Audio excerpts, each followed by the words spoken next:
Good morning, everyone. My second day back, so hopefully everything will go according to plan. My name's Sarah Blowers. I'm the co-artistic director of Strike a Light. My pronouns are she and her. I am definitely a middle-aged woman with shoulder-length hair, and I'm wearing glasses, and I feel really pleased that we have started to think about how we might share how we work. I just need to say that we don't think we're experts in the field, but we also like sharing what has worked and what hasn't worked. And we're running 3 sessions in January, sharing some of the things we're doing. And this is our first one, and it's about how we work with our fantastic community producers, who I'm going to ask them to introduce themselves in a moment. So, in fact, I'll do that now. Halima, can I pass over to you? Oh, are you there? Yes. So I'm Halima Malik, and my pronouns are she, her. I'm one of the community producers for Strike a Light. And yeah, it's really exciting to be back on my first day and Thanks, be Halima. here. So thank you.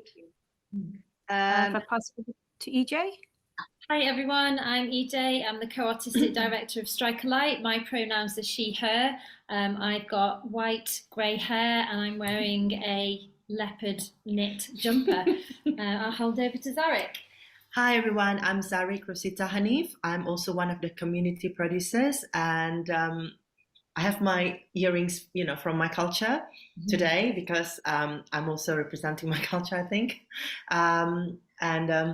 Happy New Year, everyone. It's nice to see everyone today.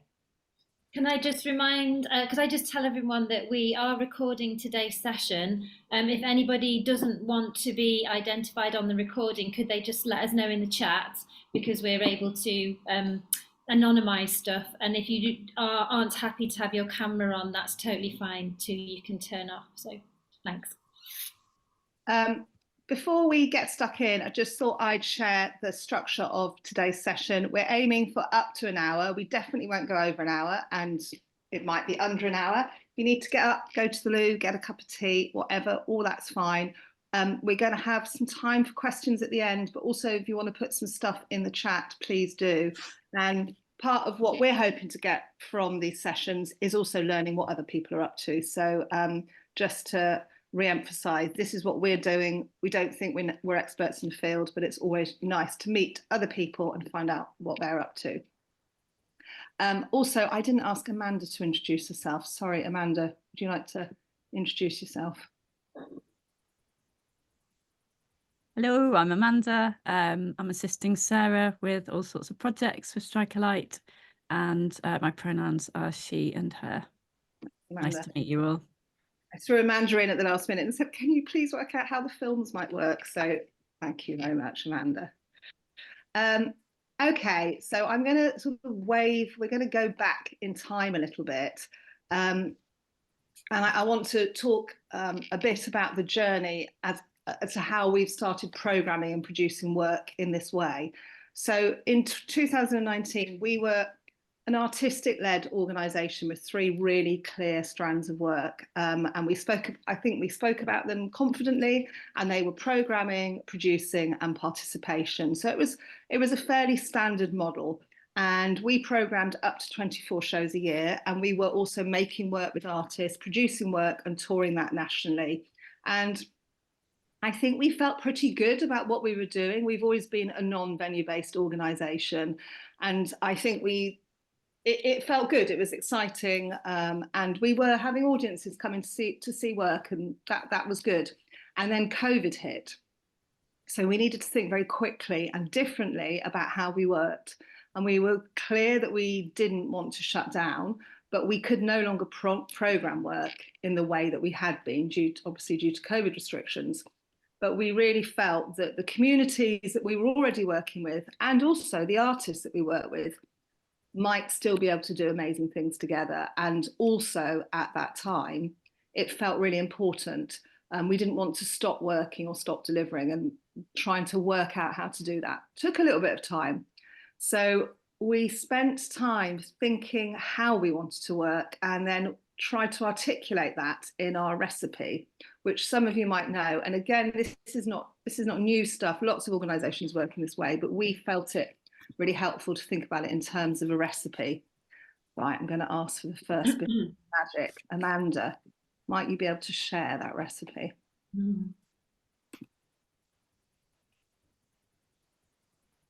I can also put it in the chat. Great. So if we can just move down, and we'll put a link to this in the chat. Yeah, if you carry on down, 7 ingredients.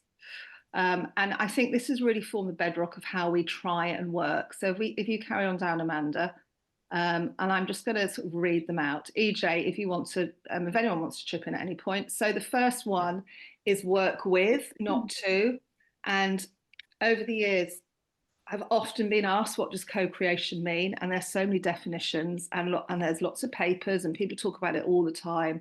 But I think for me, that's probably the first starting point when you think about co-creating.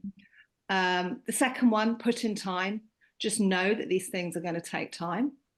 And then invest in artists. That felt really important, particularly at the start of COVID, where artists' livelihoods were just gone.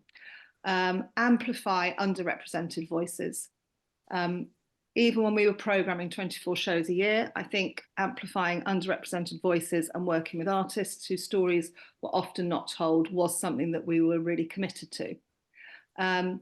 Do stuff in unexpected places. We are really grateful that we are not a venue-based organisation. We have always had to put work in places, and that has meant that communities often come in a way that they might not in say, a theatre in a town or a city.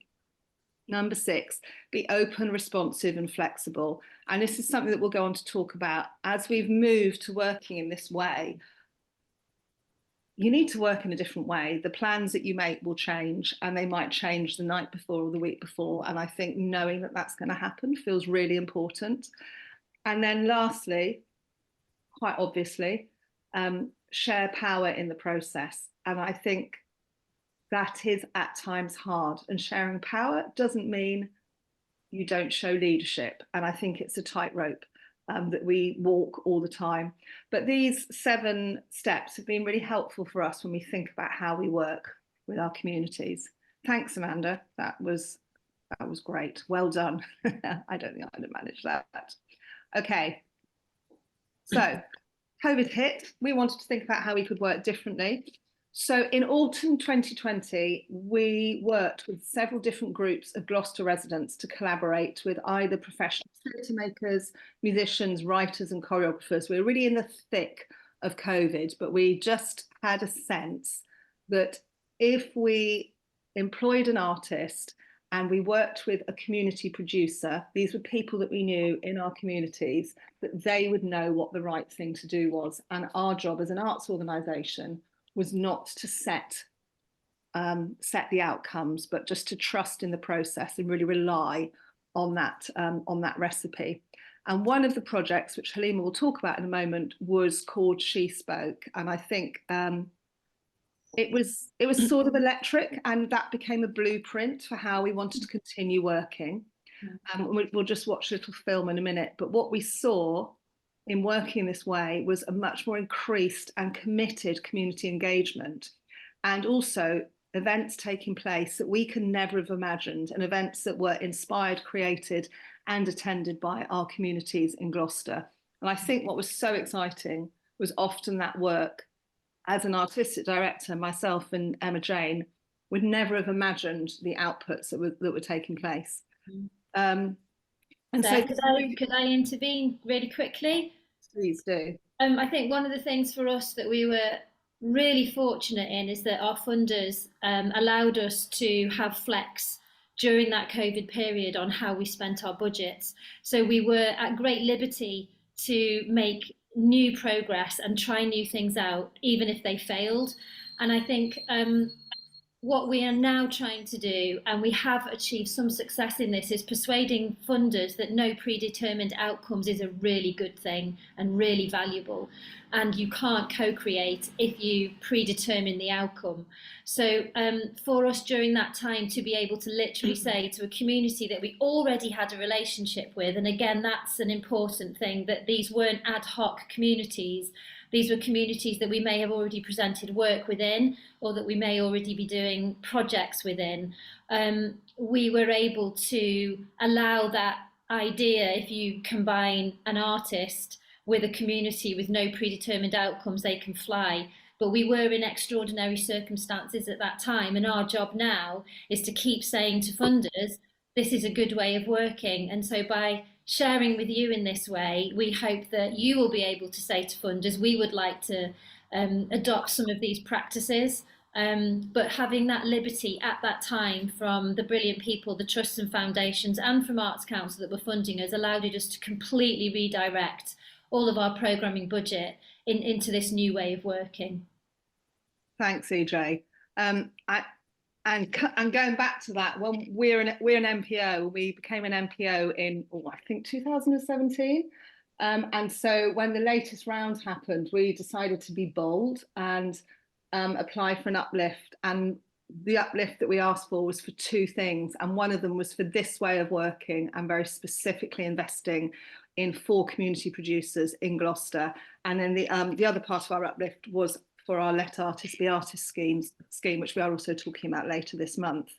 I've talked a lot, so what I'd like to do is ask the magical Amanda to show the She Spoke film, which was one of the first things we did as Gloucester Presents. I think one of the things that, well, Amanda saw, we'd got really strong relationships with Halima and her community before we had entered into lockdown. And so being able to hand over this project and say, do something, anything, just connect during lockdown was only possible because we had the relationships beforehand. And we were able to sort of bypass a lot in terms of who's going to deliver the project, how are we going to talk about it, because we had that pre-existing relationship. Just the seed that has been sown in the community with these amazing, talented women. We all come from different parts of the world, but we have something that bonds us, and that's the fact that we are women and we have experiences. It's helped me to understand myself in writing, which I haven't done for 20 years. Recently, I've been going through a lot of emotions that I felt quite therapeutic to put on paper. I'm positive, I feel confident, and I'm raring to go. I never thought that I would be a poet writer, but now I am, and I can't stop writing. It's just lovely. Who gave you the right to preach what you alone don't practice? Who gave you the right to raise your voice at your eldest? Then choking hard on my last breath. La ilaha illallah. We are mothers and daughters, wives, cousins and sisters. Some of us wear illustrations of bright, vivid colour, or some paint with just words to share ourselves with one another. I can play with the language so easy for me. My mother tongue is always there for me. ये तो एक खेल है हमारे लिए. किसी का दिल बना सकते हैं. This is me. This is the words I speak. How much is too much? Can you make me see? I love you too much. I want your love, your warmth, your touch. But it's too much. You never said I'm leaving. You never said goodbye. You were gone before I knew it, and only Allah knows why. I will always remember the special smile and the caring heart you always gave me. I'm feeling grateful that everyone opened up so much, that everyone was really dedicated to keeping each other safe. I'm glad that we created so much work together. I'm glad that so many poems came about in each session and everyone was just open to that writing experience. I said at the start that I was feeling lost. I feel now that a part of myself has been found, both by being seen and heard by these women, and through being allowed to explore my own headspace through creating poetry through words and through performing them. And the project has come from the She Spoke Poetry Project, and we are now going to be working on a banner. It's not just about the creative work or the poetry. For me, it's about what people put into it. And on this occasion, people have put in their feelings, their emotions. We women are a library, a room of silent voices, an archive of boundless knowledge kept in hiding. But we are opening up, sharing hearts, a gift to each other. We are ladies of courage, strength, and devotion. From Yorkshire cities to Devon nooks, all gathered in the same Gloucester house. We come from soft words, hard knocks, born with the hearts of 1,000 mothers. Open, fierce, and sweet. We are women of words that heal, unite, and glue us together. We are multitudes, brave and bold. We are She Spoke.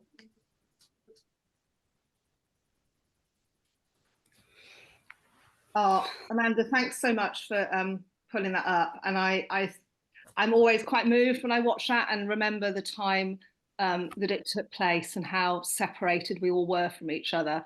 And this feels now like a really good time to hand over to Halima to talk about herself and the work that she does. And Halima, maybe you might want to consider where that group is now and what's happening. Hi guys. So that was like the sort of beginning of my work with Strike a Light. And like EJ said, I already had a connection with Strike a Light previously, where I was sort of letting my community know. So I'm of South Asian descent and a Muslim and bilingual, which probably makes it a bit easier to connect with a lot of the other South Asian communities. And I was letting them know when there was any kind of theatre or any kind of events going on from Strike a Light, just to build that bridge. So when Strike a Light approached me and said to me, what would you like to do? For me, coming from a poetic background, as my father was a poet, it just seemed the right thing to do. And it was really fantastic that there was no pressure put on me. It was just like, what do you want to do? Is there something that you think your community will enjoy? And for me, it was the arts, but there was a poetry element, which was really important. And that's how She Spoke started. We started just before the lockdown, and then we went into lockdown. So the textile side of it had to be done in everybody's homes. We had to send out kits for them to do because we couldn't see each other. And a bit at the end, the last video, we were supposed to have a celebration with the 7 women from the She Spoke group, but also the 25 women from the community. And when I mean the community, it wasn't just the South Asian community that took place. It was all the communities. We had some Spanish women, we had English women, we had some South Asian women. So it was a really, really good communal piece. And I had to turn up there, and I didn't even see it till the last moment when it was put together. And it was, like Sarah said, it was such, I still get really like emotional when I see it, just because of the circumstances in which this piece was created. Following on from there, I've stayed on with Strike a Light. I applied for the South West leadership role, which I got, and Strike a Light took me on, and I think it's been 3 years. I'm still with them, and She Spoke still carries on. We still meet once a week. We go around nationally reading poems. We do it local. This year we were asked to come to the Cheltenham Literature Festival, which was an absolutely amazing treat, and we just felt like we've been recognised for what we are doing locally here in Gloucester. But the thing which I found that really helped me, so I don't come through the normal routes of going from school to some sort of theatre or training in any kind of producing roles. I've literally come out from school and college, and even though I've always had a hand in arts and I've always done artistic things, my career was with autistic children, etc., etc. So I just feel really, really supported that I've come from really the grassroots of this all. And Strike a Light have really helped me. And I've been very honest in where I needed help. Being bilingual, English isn't my first language, so I've really struggled on paper. I can talk for England, but when it comes to anything to do with paper or stuff, I've really struggled. And so the Leadership Southwest role was really good because it gave me opportunities to see the other side of things. But the fact that without Strike a Light support, you know, I wouldn't have been here. I wouldn't have been here in my 3rd year. And now I'm bringing even more pieces to Gloucester. The connection between the South Asian community and Strike a Light it's just flourished. I bought Show McData was it last year? Might have been the year before. When was it, EJ? It doesn't matter. It was recent. Yeah. And we bought it to a local venue, and like 70-80% of the people who attended were from the South Asian communities. And so that the gradual increase, but it's just having that connection. They really trust me. I've done another project called 75 Years, celebrating the South Asian communities here in Gloucester and what they've brought to Gloucester. So it's become like Strike a Light has now been embedded in the South Asian communities. And now when they see something, they're like, oh, we know Strike a Light, which is really good. But that wouldn't have happened, I guess, without me in one way, having the connections with the community, but also not if I didn't feel supported, or I didn't feel like I can have a conversation about wanting to do different kinds of projects and bringing different pieces. So I go once or twice a year with EJ or Sarah, go and see pieces nationally. And if I feel like that's going to be something that the Muslim or the South Asian community enjoy, then, you know, we have a discussion about it, and we really try really hard to bring those pieces to Gloucester. So I would say the arts has been really embedded now in the Asian community over the last couple of years. So yeah, and the fact that She Spoke is carrying on in the 3rd year, which is absolutely amazing, because it was just a little idea, but it's really organic, and it's not just, okay, let's do a project and that's it, it's finished and let's move on. Every project that I do, I'm keeping in connection with the South Asian Christian community, or the Hindu community, or the Sikh community, the Punjabi community. There's always a crossover between any kind of pieces I'm doing, but also the communities that I represent or have made connections with. Sarah, can I come in there and just... Yeah. At the heart of what Strike a Light does is brilliant art, and how that connects with communities. That's really important to what we do, art and community. And we can only reach those communities if we work with amazing people like Halima and like Zarek. We're not that interested in how do we support a regular cultural elite. We're really interested in how do we bring people who live next door to see amazing art. You know, anyone can come and see our work. Of course, if you love theatre, we present great shows, but we're mostly interested in how do we bring the people who are here in our communities in Gloucester who may not normally access this kind of work. And the only way we can do that is through the community producer model. They are our bridges. And there's 2 ways that we work with those community producers that Halima's just talked to you about. One of them is by making work, and Sarah in a moment can talk to you about that strand, which she leads on. And the other is about programming work. So we have completely moved away from programming 24 shows a year. We now do 12. And those events are co-programmed with our community producers. So we have 4 community producers. Each community producer can make a piece of work each year, and each community producer can program a piece of work each year. So suddenly that's 4 made events, 4 programmed events. That's 8 of our 12 will be presented using that model. We take Halima, Zarek, Katrina, Philippa out to see work nationally. So there's a little bit of curation that is still happening by us as artistic directors. And they may lean over in a show and say, wow, could we do that in Gloucester? And sometimes it's a yes and sometimes it's a no. And Halima has programmed a number of pieces of work now. Shumik Datta, Sita Patel, there's other stuff lined up for later in the year, but it is really about pieces of work that speak to her and that she can think about how they would resonate with the people in her community. And that might be a community of people, or it might be a community of place. But we have really shifted the way that we work and shifted the power and the decision making. And it's not an easy thing to do. You have to put your ego aside when you do this kind of work, because as a programmer, you know, you want to program the best 12 events that anyone's ever seen in their entire life, and it's your responsibility to do that. But in the way that we're working, we're now moving away from that and still curating, but allowing the community producers to make those decisions about what they want to see.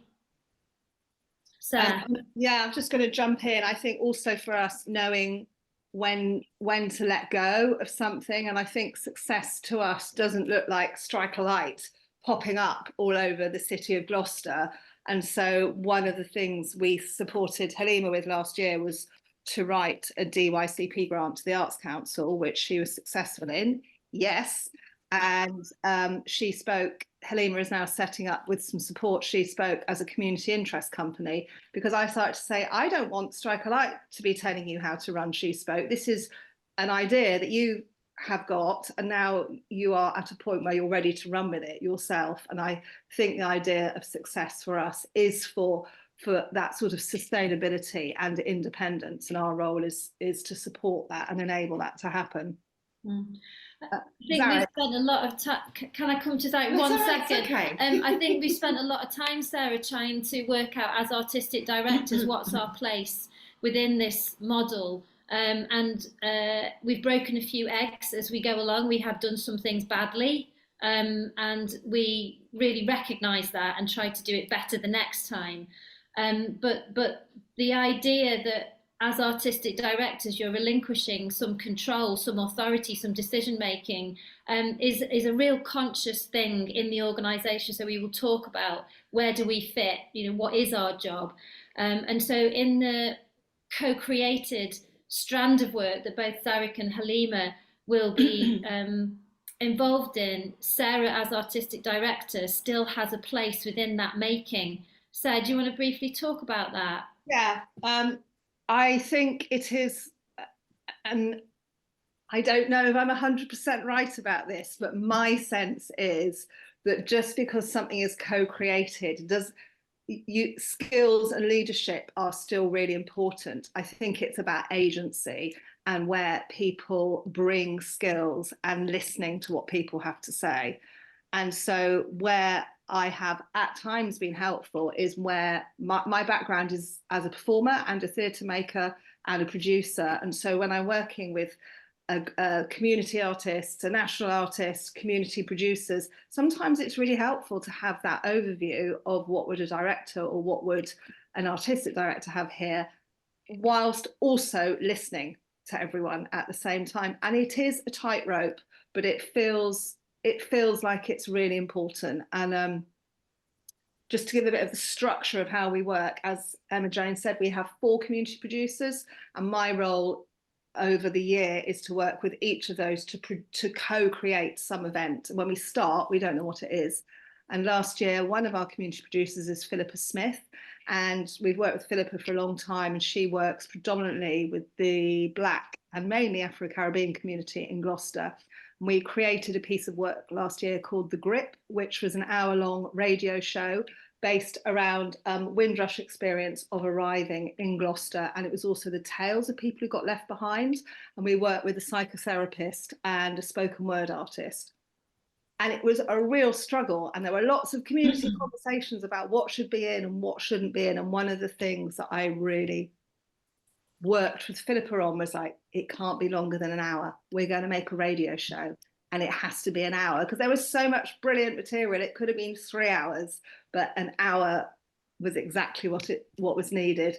And actually that piece of work was fantastic, and it had real impact on the community. And so we're now looking at replicating that. And I think, again, my role was not to not to get in the way of the process at all and to allow everyone's voices, but as we came to shape it, to say, no, we're not decorating the Guildhall because it's a radio studio and it needs to be an hour, and these are the things that it needs, but to also make sure that process was really pure and that people got to say what they needed to say. And I think that is a hard balance at times.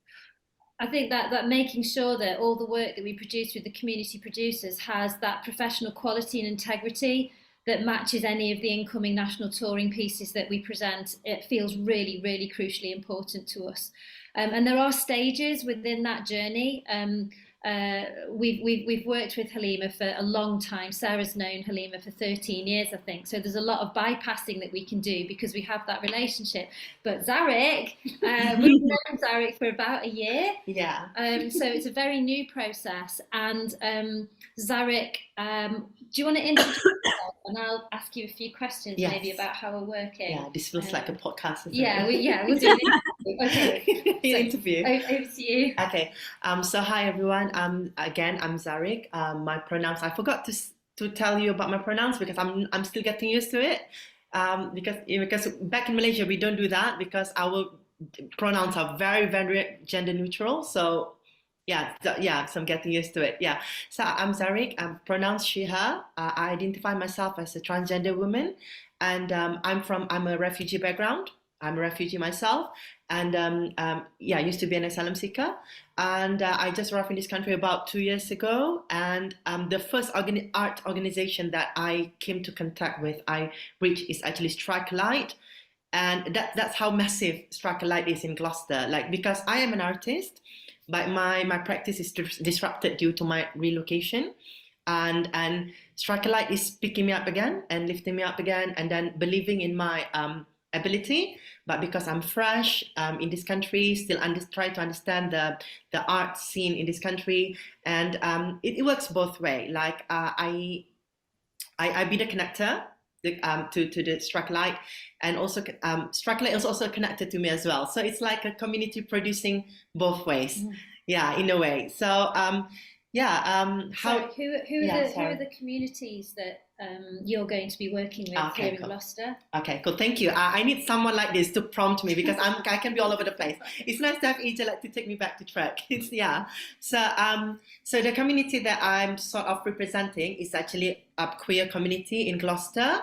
And also the asylum seekers and also refugees. That's the second one, the second community that I'm representing. I mean, a lot of art organizations in the UK, I think every art organization in the UK represents queer community because it's the inclusivity. But because of the refugee and asylum seekers community is growing in Gloucester, so I think this is also a plus. Plus point for Strike a Light, and I am the living proof.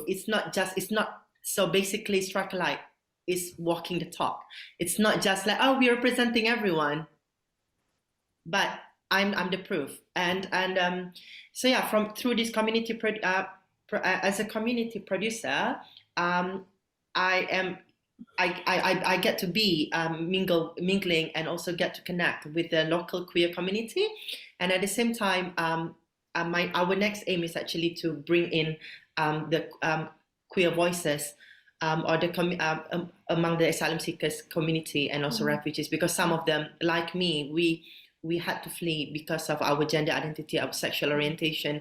So I told EJ that there are more people among the communities like me as well, the artists.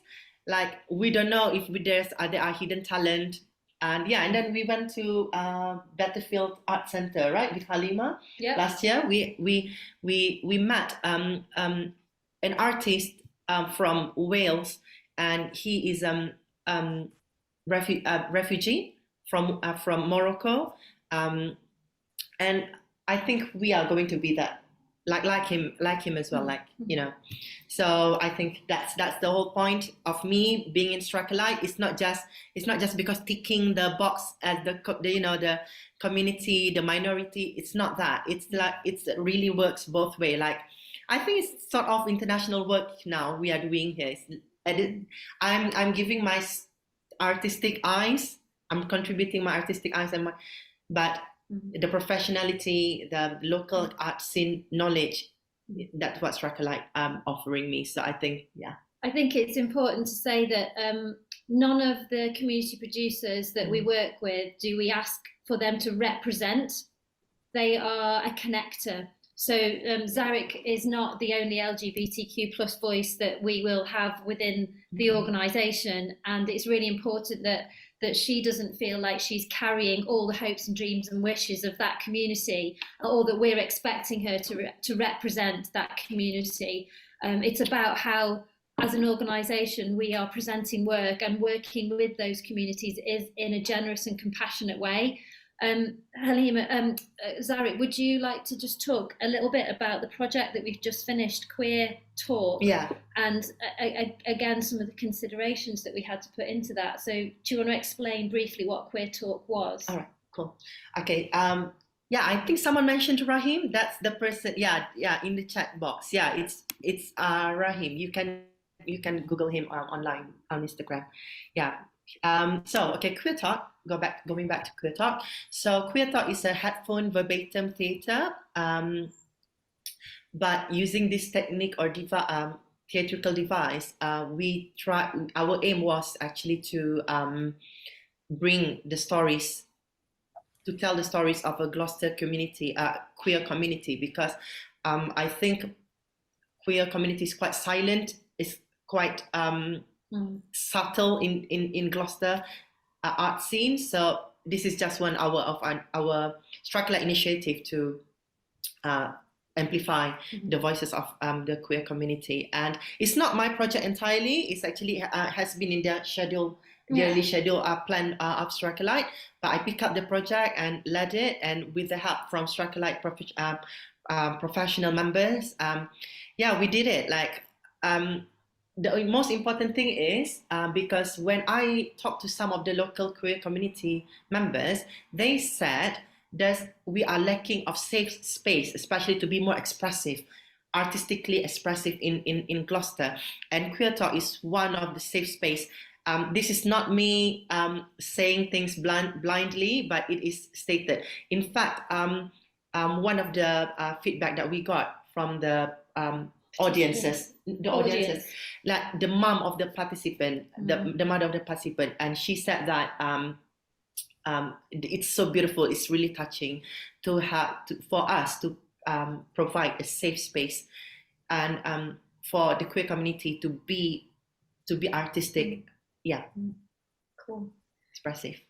I think just really briefly before Sarah, maybe you want to round this up and go to questions. We've got 4 community producers, and they by no means represent the entire community of Gloucester. We have photos. But we are, Amanda, can you share the photos? Thank you so much. Yeah, we have some photos to show you. I think visual 8 is nice, isn't it? And I'll keep talking maybe as that's going. Yeah. But we as an organisation had to be really clear that we can't be everything to everyone, and that we have limited capacity. So we've been very careful about selecting where the energy is sitting, where we are organically growing relationships. We didn't go out to look for Zarek. Zarek appeared and came to us, and we could see that there were links that could be made. And similarly, the link with Halima is a long one. So we didn't make an application process for someone to become a community producer. They were organic grassroots relationships that have grown over time. And that has felt really, really quite important, and not doing too much. Do not try to be everything to everybody. Start small and do it in a really focused, generous, kind, accommodating way. Don't sort of just try and duplicate multiple things, because the amount of support that our community producers need from us, and the amount of work that we need to do as an organisation to work through what are the processes of working in this way, because it's new, take time and a lot of energy. Can also say something as well. So this is just my observation as someone who just arrived in Gloucester 2 years ago. I realized that a lot of the LGBTQ community, they would leave smaller cities like Gloucester and go to the bigger cities like London and Bristol, Birmingham to practice creatively. And So I realized that actually during the queer talk, we managed to bring out even the quietest person to be the curator, you know, like and very, very involved. And I think that is a success as a producer for me, you know, like because just because I'm a refugee and these are the local queer community doesn't mean that they don't have plight on their own as well. So it's like a share. Everyone has a share, you know, traumatic experiences. Everyone has hurdles to face, you know. And I think that's the beauty of working with the queer community, local queer community, who actually just needs space to express their creativity. And yeah, I think one of the really important things, I'll shut up in a minute, Sarah, I promise, is the what next. It can never and should never be about a one-off project. You know, we've committed to the next 3 years of working with our 4 community producers. And as I said before, we've already been working with Halima, so I don't know how many years, it's 6, 7, 8, however many years. It's about that longevity, it's about the what next, it's the how do we carry on. It's not we've done the project, it's finished, move on to the next person, community. It's put the time in. Can I also say something? I don't know, Sarah might tell us to shut sorry, up. Sarah, yeah. Should we shut up, Sarah? 30 seconds, Sarah. You got two talkative person here, so yeah. It's difficult. I think I was just going to do a slightly structural, maybe boring thing, is that we have started to really articulate what the offer looks like, and we'd love it to grow, but with our latest MPO, we have committed, and it's the bottom line of what we've committed, which is a day a week for each of our community producers. And that is contracted, and the choice for them is whether they want to be self-employed or employed, and either of those we're up for doing, and that is on a long-term basis, and that there is also a budget attached to that for myself to work with community producers to co-create an event that will involve employing other artists and working with their community. And then there is also budget for EJ to work with those community producers for them to programme a show. And we will probably fundraise against that. So sometimes the co-created events actually cost more than we've got. But what we wanted to commit to in this latest MPO is we really believe in our communities that we want to work with, and the only way that we can really start to shift this artistic director-led model, to start to shift the power on all of those things that we believe in, is to employ people on a regular basis, and also make sure that there is money and resource and capacity for them to make the things that they want to do. And for me, a great thing of success would be for She Spoke to have got so massive, and Halima suddenly touring all over the country running these projects that she's like, sorry, can't work with Strike a Light anymore. And that would be brilliant. That would be brilliant. Not that I want to see you go, Halima. I'm not going. I'm not leaving Strike a Light. I think quite often when we talk to organisations about how to work with communities, or how did you get that audience or something, we had Sita Patel, Halima programmed Sita Patel recently to come and digital projection version of Rite of Spring. It was incredible, and the company said, how have you got this audience? And it is actually not rocket science, but it is about investment, and it is about long-term investment, and not seeing this as add-on, but actually at the heart of what you're doing. And it takes time, and actually hearing you talk, EJ, I was like, yeah, the recipe is really helpful just to go back to again and again, put in time, do it in unexpected places, employ artists, you know, just keep coming back to that. And don't get people to do stuff for free. I'm not saying anyone would do that, but it's just a no. It is just a no. Garrett, did you want to say something more? Yes, so I want to talk about put in time, that particular aspect. So actually Queer Talk is a continuation from our first program, which in the previous year that I joined as participant producer, right? Yeah. It's like a producer mentee, something like that. So it's called Queer Watch, which we invited queer and the allies, queer community and the allies of Gloucester based to come to a space where we screened a very interesting queer themed short stories. And from there, we were surprised by the diversity of the audiences, and then from there we actually have slowly started to to have like a what do you call it, like not permanent, what is the word, the regulars sorry, yeah, the regulars. So they always keep track with what we produce next year. But we are thinking about music festival, because like we have done Queer Watch and Queer Talk. Maybe we'll do something about Queer Listen, something, to complete the Three Monkeys, the trilogy. I'm curious to know who's here, although I can see there's a message. Maris, I hope I've said your name right. Given the complexities involved in managing material inspired by participants' lived experience and the importance of maintaining effective communication on ownership, I'm curious to know, oh God, I hope I've got the answer. What legal guidelines do you recommend for ensuring that the creators of the material feel respected and acknowledged, whilst also addressing any potential challenges that may arise? That is another whole entire session, and it is a brilliant question. Shall I hand it to you, EJ? Yeah, I'll give you a bit of thinking time. We did it wrong. When we started, we didn't know what we were doing, and we definitely have done things wrong. So we may not have given enough support. We may not have done enough listening. We may have imposed our thinking, or we may have stood too far away. We may well have just thought that the good thing to do when you co-create is to hand over all the power and to say, you lot get on with it. And then what I think we end up being faced with is a product that doesn't feel strike a light enough. Everything that we put out there for audiences has to feel like it's really high quality. And we've got a brilliant artistic director in Sarah. And if she doesn't get her sticky fingers involved in one of these projects with her brilliant skills and expertise and knowledge and how to make great theatre, it's not going to be strike a light. And so I think we have definitely done things too much or too little. And I think we are just starting to formulate what we feel like is the right way of doing it. And that is now how many years in? 4 years, 3 years? So a lot of messing up. Thanks, Anna Jane Taylor, to say that.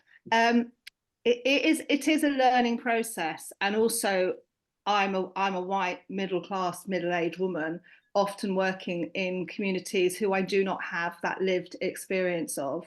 But what I do have is a lot of experience of working in community, 14 years history of working with Halima. So I think actually this could be a huge session. We start most projects by doing something called an event design meeting, where we think about quite a lot of these things. And I think the ethics of a piece of work, it would depend on what that piece of work is, but certainly thinking about trauma, if we're thinking about people's stories, feels really important, how we support that. The political situation at the moment, Halima and I have had quite a lot of conversation in the last 2 months about the situation in the Middle East and what our response, what Halima's, I think being open, calling in support when you need it, really also think like what is your subject matter? Halima wanted to talk about 75 years of partition and what that meant for people in Gloucester, and we thought quite a lot about the emotional impact of that. I'm never going to answer this question enough, but I think actually this might be another session. And Halima was working on a project that we were supporting her on a few years ago, and actually ethically it wasn't very good, and we ended that contract essentially because we didn't feel that was right. We definitely don't get it right all the time, and it is a real learning process. And I think being able to put your hands up and say, yeah, I'm sorry, I didn't think of that. When you're dealing with people's histories and stories, I think never, ever underestimate what that's going to bring up. That's my learning. Did a project a few years ago in Coventry about food bank use as part of City of Culture, and even though we thought about access all the way through, we could possibly have still had double the access budget. And I think you just learn those things. I just think you learn those things. When you're dealing with underrepresented voices and communities and you are gathering stories, very, very often there may be some trauma underneath that. And to really have that in the forefront when you're thinking about that. And do all your legal stuff. Make sure you have all your permissions. Make sure you've got all your bits of paper ticked and all that. That's important. But be human and know that those things are not always easy. I don't know. Has that answered your question? There's so much to talk about that. In fact, I'm thinking now we need to have a session about ethics. Yeah, it's really important. It's a big conversation. Sorry, Halima. Yeah, just like Sarah said, it's just a really big conversation and you just don't know what's going to come up, and we all live with different experiences, but culturally you've got to be, and I think that's why it helps if you've got somebody like Zarek or myself or somebody from these communities, because even though I won't understand everybody's trauma, but I can to an extent understand the cultural side of things from those communities, which maybe Sarah might not understand on a cultural basis. But yeah, it's really difficult. But I think when we did 75 years, we were really, really, really aware that conversations or information might come up which are going to be delicate, and we might have to work around them or be very, very sensitive, but at the same time not censor things, because if once you start censoring, you're sort of writing off people's culture or their experiences in that bracket. So that's what we've learned from another project that I had to leave because of those issues. But I think being very open and honest, and I'm quite vocal, and if there's something I don't understand, and I think so is Zarek, but that's because we know we can be honest and come up with these conversations with EJ or Sarah and say, look, this is something we need to talk about or figure out in the process or before it starts. I think as an organisation as well, we have to be really publicly open with the fact that we will never get this 100% right, and that we will make mistakes, and we should be able to talk about those mistakes because somebody else will make them. And you are never going to be 100% liked in everything that you do. So you have to accept that criticism and have to accept that you cannot please everybody, but you have to do these projects with as much integrity as you possibly can. And I think one of the things Sarah, touched on earlier that we are acutely aware of is that we are an organisation that's run by 3 middle-class white women. It started out with Sarah and myself, and neither of us represent unrepresented voices. But through the journey of Strike a Light, through the programming of work that we've done, through the models of practice that we've tried to shift and change, we are really thinking hard about who we are as an organisation and how it can be different. And the idea of succession planning is on the mind of both of us, as we are entering our mature years. Who is going to take over running Strike a Light, and when should that happen? This was our baby. We started this, and at some point we have to let it go. So how do we create the pathways for people like Zarek, like Halima, to step into the arena of becoming senior leaders when they might not necessarily have had the access pathway? We've come up against the difficulties of trying to recruit an executive director from a diverse background, and we know nationally there is a shortage, and there's a shortage because the pathways aren't clear and supported. So doing this kind of work throws up all kinds of issues around how our industry has been running itself for the last 50 years, and that Sarah and I have both grown up in. I think there are so many different things that you need to think about when you are working in this way, and we're still not there. We're still not there. Thank you so much, everyone. I feel like the questions that we had, I was like, oh yeah, we could definitely do a session on that.